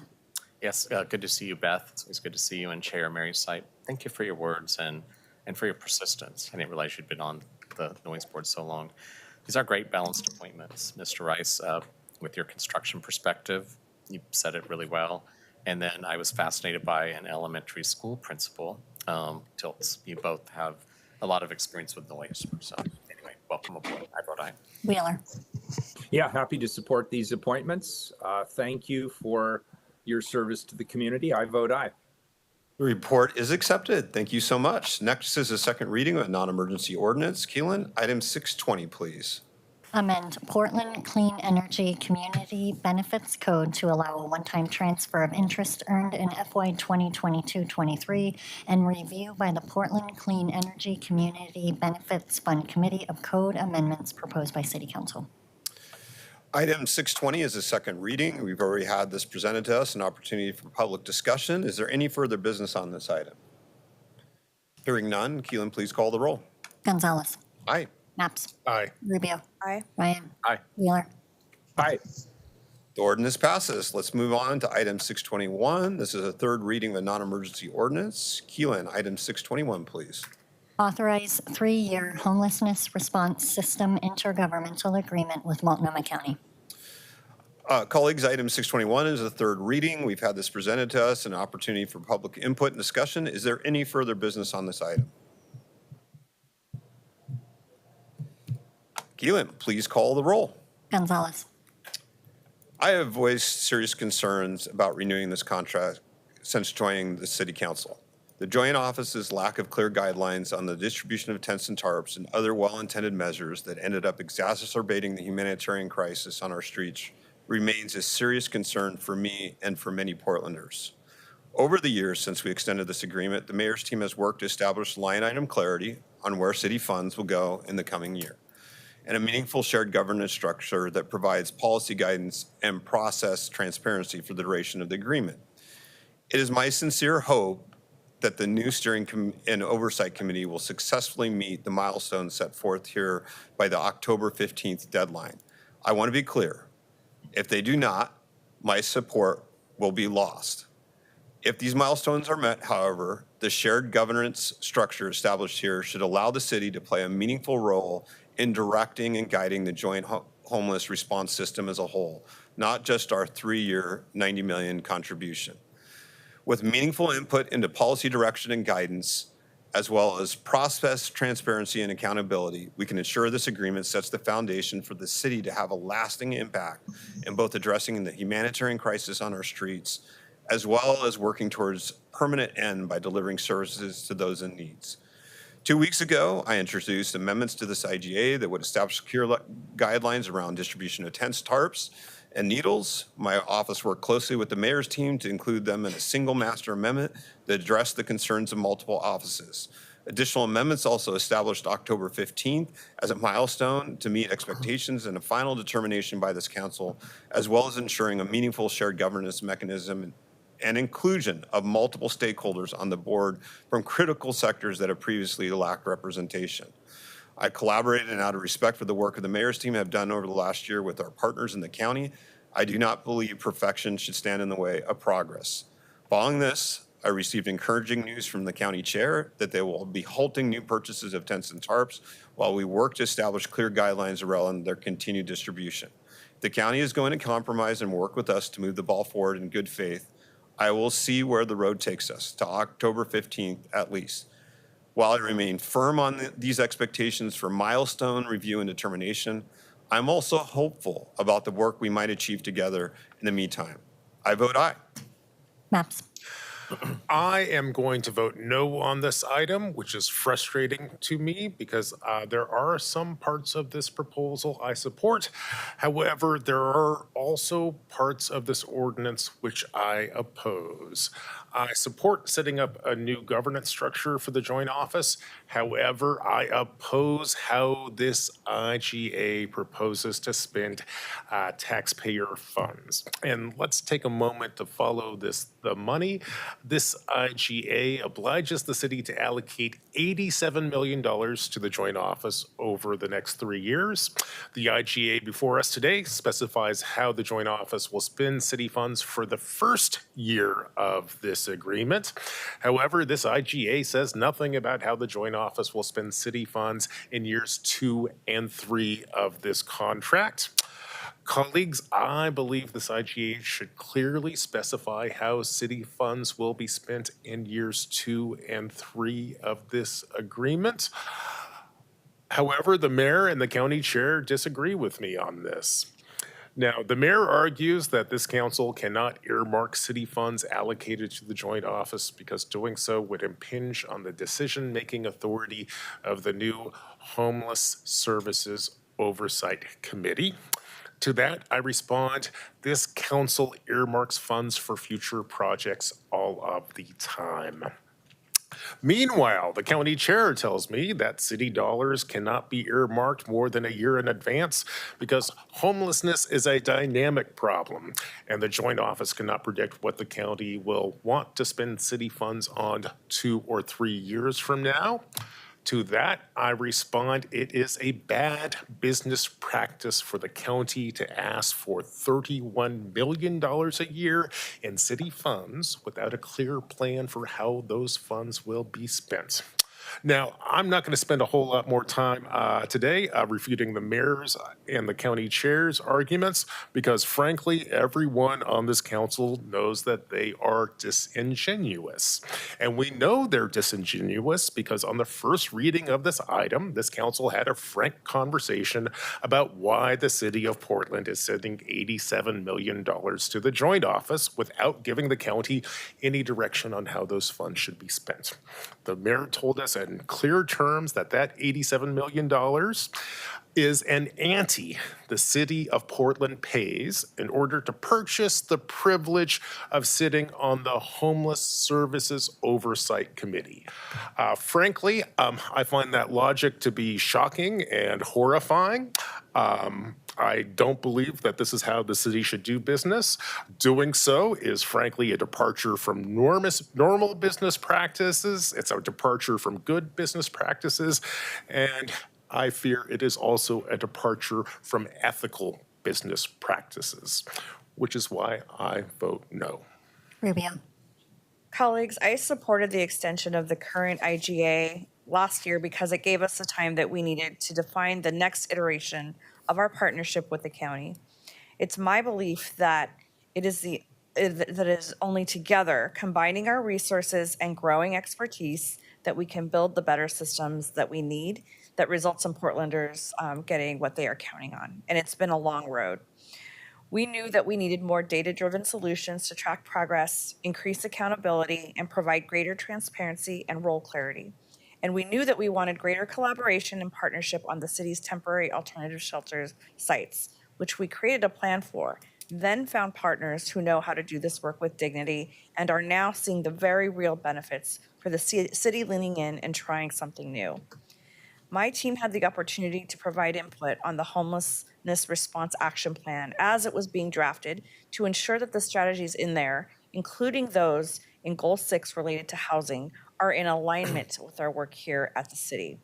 I also participated in the shelter expansion work group to define how we will grow the number of needed shelters and targeted specific populations served. Fast forward to today, to a pivotal point in our relationship and work together. With this new agreement, we are redefining our relationship with Multnomah County to one that is more accountable and transparent as a way forward as we navigate our way through and to the end of our homeless crisis. This is a leadership moment, and that bears repeating. It's a leadership moment. Now is the time to really lean in and double down on getting people out of tents and into shelters and get them into the services that they need to be ready and successful in permanent housing. That takes time, and there are no magic wands or quick solutions, but recent data shows that we can be successful. Under this agreement, we have the best hope to date that we will finally see the change that we all want to see. I also want to reiterate my position related to tents and tarps, since that issue has garnered so much attention. As I shared with county leadership weeks ago, a tent and tarp policy must be shaped and implemented responsibly, a policy where we can reduce them over time as shelter beds increase. We first must know how, when, and to whom tents and tarps will be distributed, which involves more than 80 organizations that have their own policies, not dictated by the Joint Office. Then, after evaluating how organizations are approaching this work, we need to take into account the availability of shelter beds. This is how we can balance accountability with the reality of needing to protect humans from the elements. This is real and it's factual. If we don't do it right, by reducing tents in coordination with increasing shelters, we could be creating a worse situation out on the streets than what we see today. So back to the leadership moment before us. With the full support of every elected body in this region and our state, we are on track to build a fuller continuum of support for many different individual needs and provide a path from a homelessness crisis and over time, path away from a homelessness crisis and over time to housing for all. A vote against this, in effect, is a rejection of the leadership alignment that has been built over the past year plus, and is the only reason why we are able to garner $50 million from the state. That money is helping to fund our collective strategy and the soon-to-come online drop-off center for first responders. Without leadership alignment, the state would have never awarded our city and county those investments. That past has gotten us here, but we do comprise a new constellation of leaderships at every government body, and we are actively changing the past, sometimes fraught, trajectory to one that is working and moving Portland forward and in the right direction. So as a elected leader who's ready and willing to take responsibility for the way forward with our colleagues at the county and with our governor, I vote aye. Ryan. I want to start by thanking Director Dan Field for his leadership of the Joint Office. Thank you, Dan. I see you back down. If Director Field was not at the helm, I would never have voted to extend the current IGA. I also want to thank Mayor Wheeler and specifically the team of Sky and Sarah. You gave it a really good fight, and you did move the ball down the field a bit. As you know, at this time, I want it further down the field. And to my colleagues, I'm actually very proud to serve with all of you. This is a critical thinking and thoughtful group. We're seriously listening to one another the last few weeks. And I hope people notice how deeply and authentically we dove into the most important issue facing our city and our state. It's been a pleasure to have these conversations. Colleagues, I've said it before and I'll say it again, Portlanders want action. We cannot continue to confuse and mislead Portlanders when it comes to the number one crisis facing our community. Policy decisions should be grounded in helping those suffering on our streets and Portlanders impacted by those who are suffering.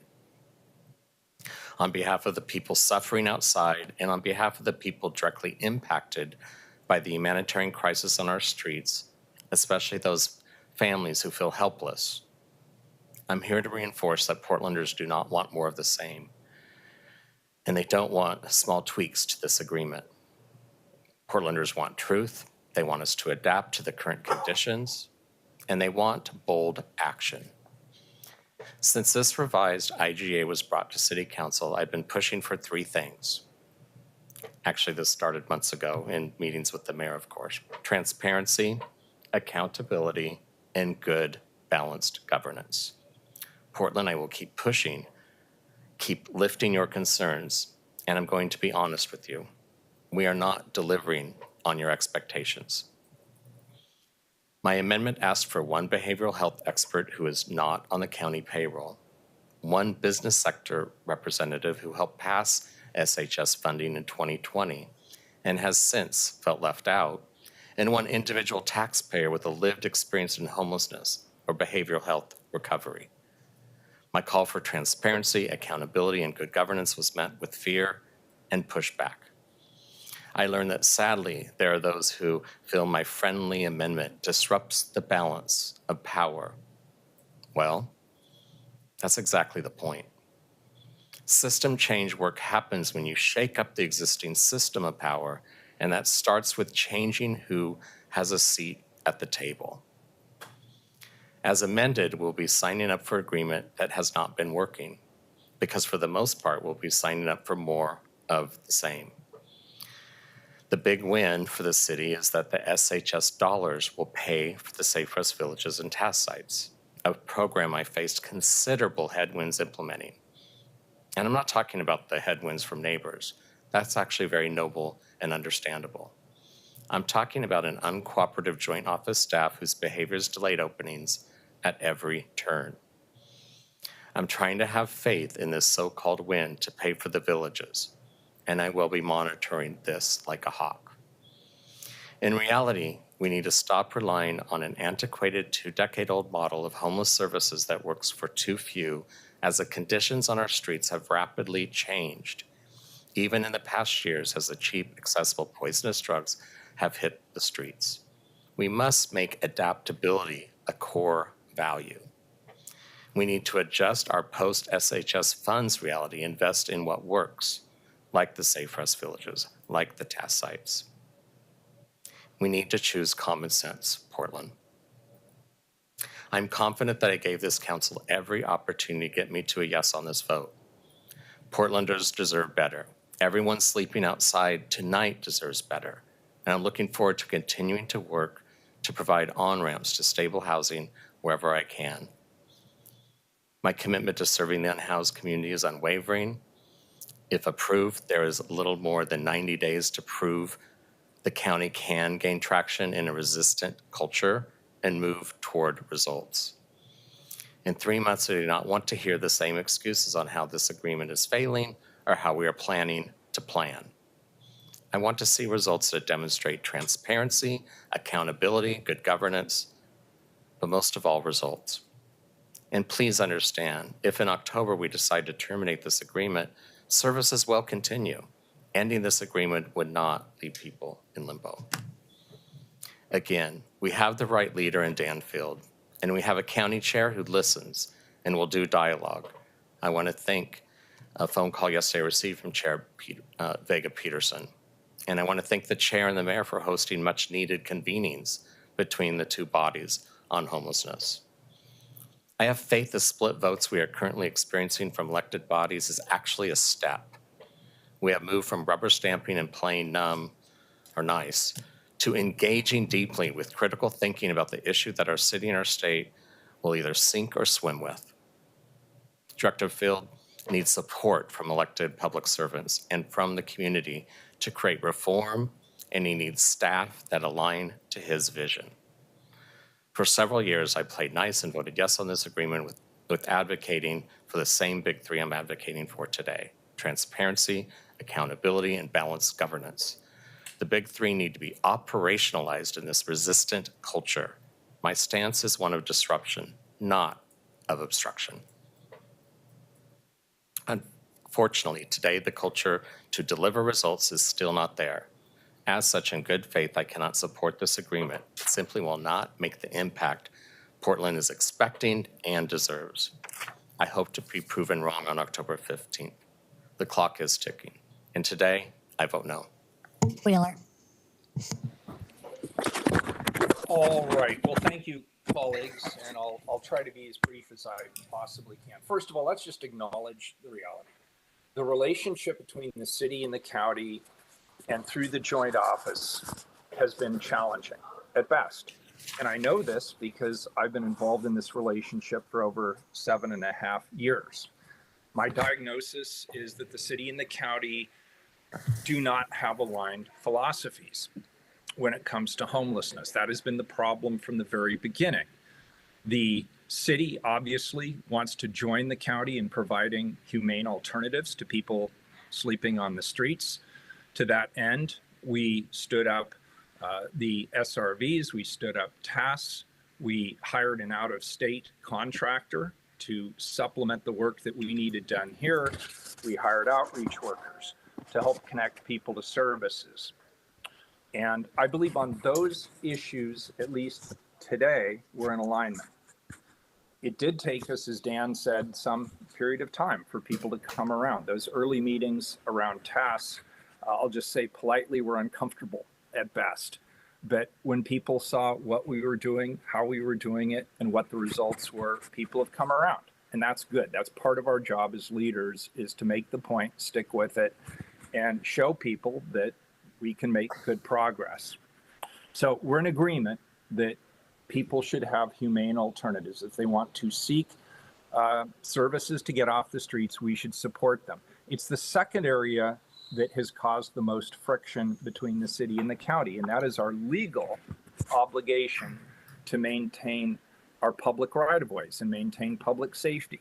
We have an obligation to our constituents to have access to parks, to sidewalks, to green spaces, to protect environmentally fragile areas. And that has required us to greatly expand the impact reduction program, to create the Public Environmental Management Office, to engage in the kinds of outreach that I mentioned earlier. These are all fundamentally new services for the city of Portland that have been stood up in the last number of years. We stuck with it. And I want to be very clear, at every turn in this road over a period of many years, frankly, going back to the prior county chair, people strongly encouraged me to give up, to walk away from this, that it was messy, that it was unclear. We were clearly the junior partners in the relationship, but we didn't. We stuck with it. And the question I get asked all the time is, why have we stuck with this? Even today, there's a lot of skepticism about whether this can be a successful model. And my short answer is because it makes sense. The county is the provider of mental health services. They are the mental health authority for the city of Portland. And they have the expertise and they have the streams of funding around mental health. We do not. Moreover, when it comes to addiction services, they are the provider of substance use disorder treatment. They are the ones with the experts. They are the ones with streams of funding to support those services, not us. Third, they provide the navigation to housing that's reserved for the populations that we're serving through TAS and SRV. It makes sense if we want TAS and SRV to be successful, we need to have throughput. People can't just go there and live indefinitely. They need to be navigated to services the day they get there, as they are, and then they need to be connected to those services and moved out of TAS and SRV and into housing when they're ready to do so. The county has that navigation to housing, the city only to a small degree. So this IGA, from the very beginning, the year of negotiations we did with the chair and her office, were focused on this desire to better align our goals, to ensure that we had a clear action plan. And I want to remind people that a very detailed action plan is part of this IGA. We wanted to make sure that we had transparency around the outcomes. So the data will be clear, the outcome, the goals, the benchmarks will be clear, and it'll be publicly available whether those benchmarks have been reached or whether they have not been reached. And I assume to the relief of my colleagues, this IGA also provides a clear exit strategy, whereas the current IGA that we negotiated previously, as our own legal counsel said, if we wanted to separate from the county, it would be, quote, messy, unquote. This provides a clear strategy for exit. There's also some maybe less tangible reasons why I believe it's important to support this IGA. The first is the public wants us to work together. If there's one narrative the public is sick and tired of, it's hearing one government bicker with another government about why collectively neither can do anything to address the issues that are of paramount importance to our constituents and for the people who are paying the tax dollars to support these programs. What they don't want to hear is we cannot figure out how to work together. We need to work together. And this IGA represents a year's worth of effort to clarify how exactly we will work together, who will do what, how those resources will be aligned. And if things don't work out, we have a clear strategy to separate. Finally, I've heard a lot of reasons why we should not support this IGA. And I respect all of my colleagues in the decisions that they have made, whether they have supported this or whether they did not support this. But what I've not heard over the course of the last years, if not this, then what? What is the viable alternative? How would we support people with addiction? How would the city of Portland work with people who have severe mental health issues? What housing would we be navigating people to in the absence of a relationship with the county? From my perspective, we're at a time in history, we are in a time of such skepticism of government, particularly local government. We as leaders can't get on the bandwagon of, no, we can't do it. We can't do this, we can't do that, we can't do anything. It's our job to plow through the no and get to the yes and figure out where we can leverage off of each other and where we can be successful. Even if it's a highly imperfect system, an imperfect system is better than no system at all. Finally, I am appreciative of the fact that the county has been willing to engage on the TARPS issue. I completely agree with Commissioner Gonzalez. It does not make sense for us to have a completely diametric opposed policy around tents and TARPS. But we created a mechanism for us to be able to resolve these types of conflicts going forward through the Strategy and Oversight Group. And we'll have 2 representatives, the county will have 2 representatives, and East Multnomah County will have a representative. And then there will be many, many other voices that are included in the other governmental bodies that are created as part of this IGA. So I see there being more engagement rather than less. Last, I want to thank Skylar Brocker-Knapp. I want to thank Sarah Morrissey for their incredible fortitude and resilience during this process. I think what they have to show for a year of work is a lot of battle scars and bruises. Sky and Sarah, I want you to know I respect you tremendously. You have demonstrated what public leadership is. You have demonstrated the importance of sticking to your guns even when everybody around you is telling you you should drop them. That is the kind of leadership I knew you could provide, and that is the kind of leadership you did provide. So thank you. And Bobby, thank you. There's nothing I do in this office without you. I'm greatly appreciative. I want to thank Dan Field. I agree with Commissioner Dan Ryan's assessment of Dan Field. I think he's the right guy at the right time to move this project forward, particularly from the county side. And Chair Vega Peterson, I want to thank you too. You have moved far in a relatively short period of time. And I know that you take your lumps as well. So thank you for also showing resilience and good leadership during all of this. I vote aye. The ordinance is now adopted. Next item, 622. Pay settlement of $175,000 to resolve a claim for attorney fees in Duncan et al. Versus City of Portland involving code sections 14A.50.020 and 14A.50.025. Item 622 is a second reading. We've already had this presented to us, an opportunity for public discussion. Is there any further business on this item? Hearing none, Keelan, please call the roll. Gonzalez. Candidly, I have a fair amount of disgust in approving this settlement. House Bill 3115 has simultaneously tied the hands of localities in cleaning up the streets and have availed plaintiffs' lawyers with a cash cow. But in evaluating our options here, if we choose to fight this, we'll be paying out a larger settlement. So it is incumbent on the state legislature to fix the mess that is House Bill 3115. Till such time, we can look forward to future settlements like this. With that, I vote aye. Maps. I believe Commissioner Gonzalez's analysis here is correct. The city is caught between a rock and a hard spot. Frankly, the only way to get out of this position where we're either going to be violating federal laws like the ADA or state laws like 3115 is for the state legislature to kind of come together and reform 3115.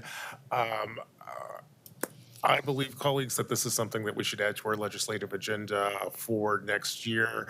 One of the things that I would like to work with you on in the coming months is a resolution that directs council and the Office of Government Relations is to add a call for repealing 31, or not reforming 3115, whatever that looks like, to our legislative agenda. Otherwise, we are literally going to be in the situation where we are today, moving forward, constantly paying out settlements and faced with a legal landscape which is impossible to navigate. But in the meantime, I vote aye. Rubio. Aye. Ryan. Aye. Wheeler. Aye. The ordinance passes. Next item, please, an emergency ordinance, item 623. I'll pass it over to Commissioner Maps to introduce this item and presenters, and we will track our time just to see as we get close to the 2-hour mark. Amend contract with TriMet for $4,605,006 through FY 2028-29 to provide enhanced upkeep and security of the Portland Transit Mall and the original light rail transit loop segment of Southwest First Avenue, Southwest Morrison Street, and Southwest Yamhill Street. Colleagues, I think this item can be relatively quick. This item comes to us from PBOT. This ordinance authorizes a 5-year extension to an agreement between the City of Portland and TriMet. That agreement provides enhanced cleaning services for the Transit Mall in downtown Portland.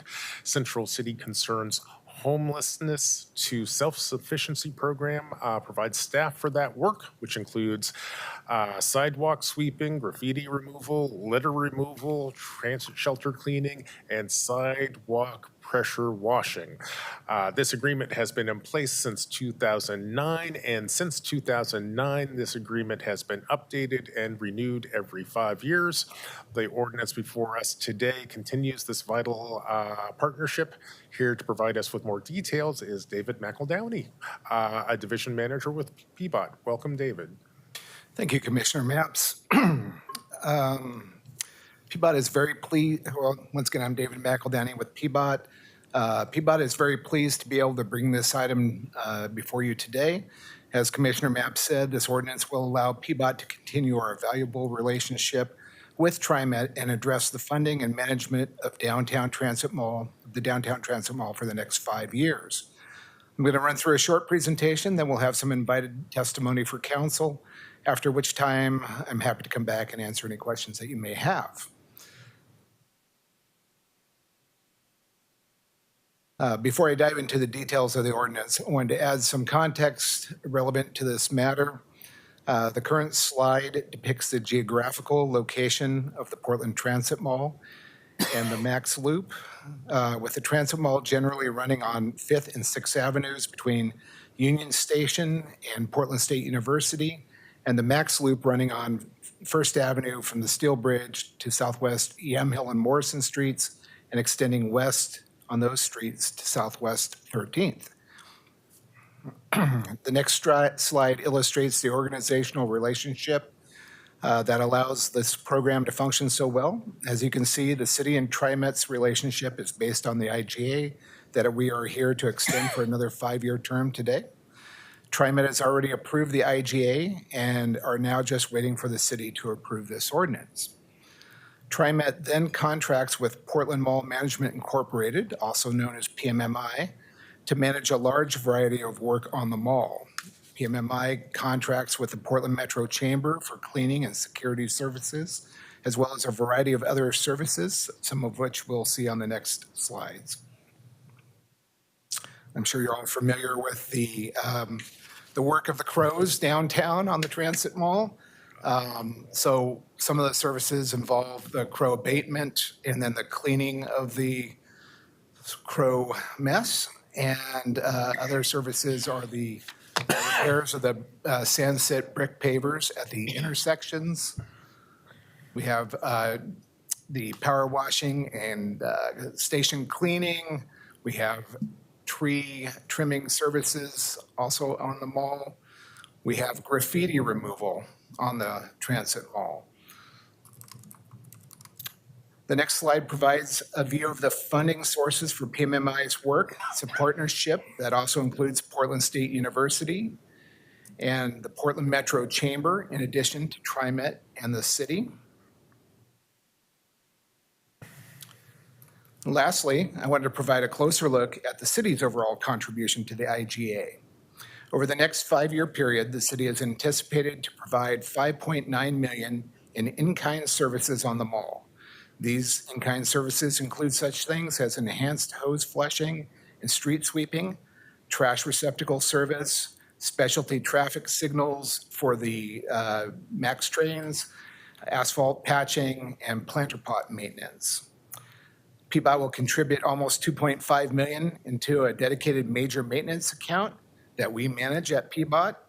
The account primarily acts as the funding source for the resurfacing of the Transit Mall, which should be coming up here in the next couple of years. PBOT will pay TriMet just over $2.1 million as our share of the work performed through TriMet's contract with PMMI. Might put one too many PMs in there. PMMI, with a total financing obligation coming in at around $10.5 million for the 5-year period. With that, I'll conclude my presentation and make room for invited testimony. Keelan, do we have anyone signed up for public testimony? I think we have invited. These are invited speakers. Oh, invited, sorry, let's jump to that. Thank you, please state your name for the record. I will. I'm Susan Keel. I am the chair of Portland Mall Management. And as I was looking at this ordinance today, it struck me that I was the director of transportation when it was first initiated, and I have been on this board ever since. So I can say with confidence that the funds are being used efficiently and effectively. The agreement provides good value for both the businesses, the taxpayers, the ratepayers, and residents that live along the mall.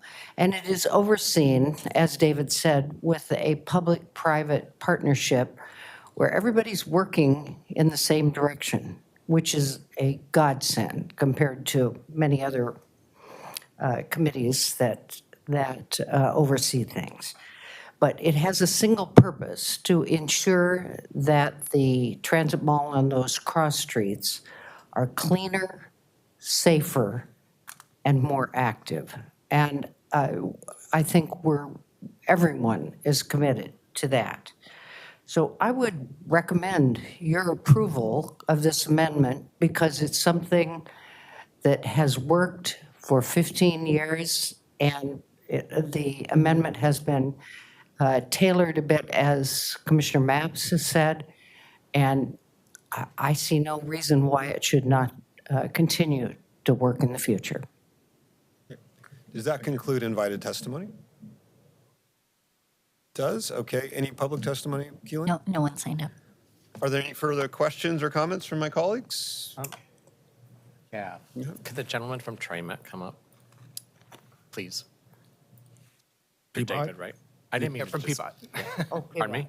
Peabot. Peabot. Oh, you're from Peabot. I am from Sorry about that. It's okay. There's no They're one here both from great TriMet. organizations. No, but TriMet did already pass this agreement. Oh, no, that's good. I'm getting a little bit out of the role of this specific item, which I'll be supporting. It's that, and I love it, I just want to find out how we're working with TriMet in terms of the north, the yellow line, and the lines going out east. That's where our residents of this city are experiencing so much pain in terms of their experience taking the MAX, both in terms of safety on the platforms and while they're riding. So Are you talking about Gateway? I'm talking about all of the yellow line along North Portland and then going out to Gateway, exactly. And Sam and I at TriMet have had spirited, healthy dialogue about this. And so I'm just hoping that there will be some follow-ups about how we're partnering when it comes to the part of the service area that I think is pretty obvious when you look at the data as having the most challenges.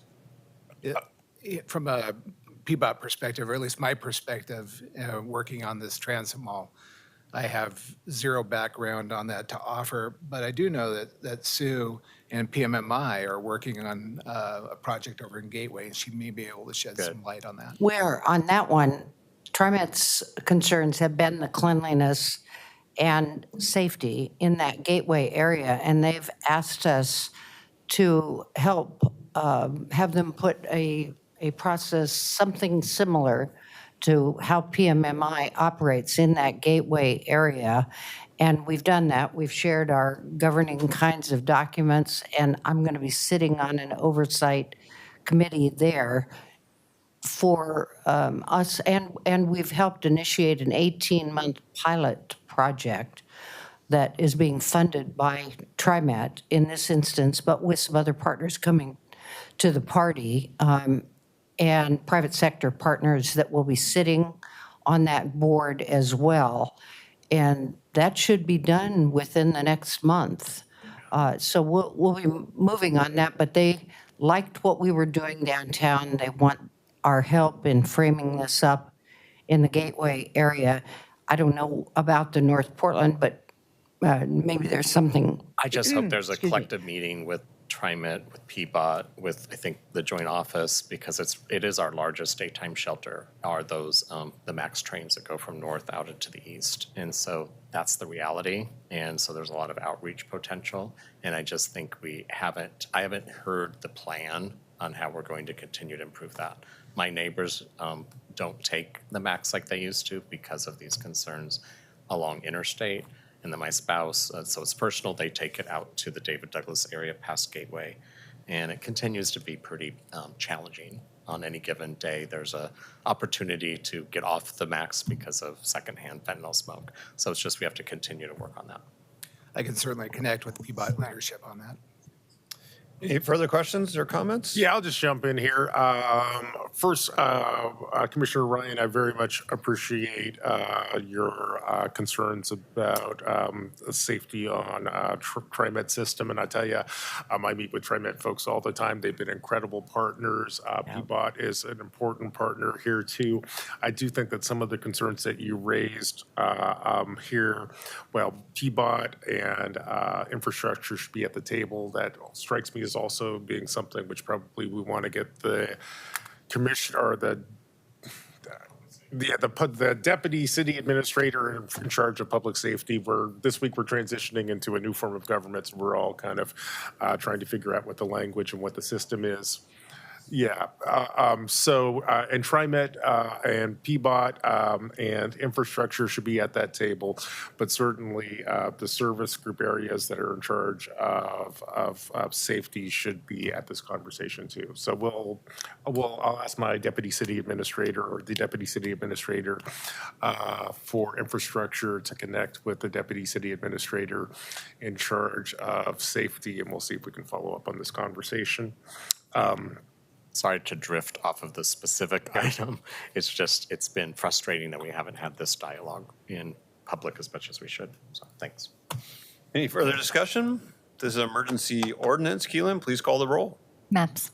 I want to thank Susan and Portland Mall Management for everything you do and everything you have contributed to the city over your many decades of public service. David, frankly, we're pressed on time today and really couldn't unpack all the good things that are in this proposal, but I see them. You did a really brilliant job of putting this contract together, so thank you.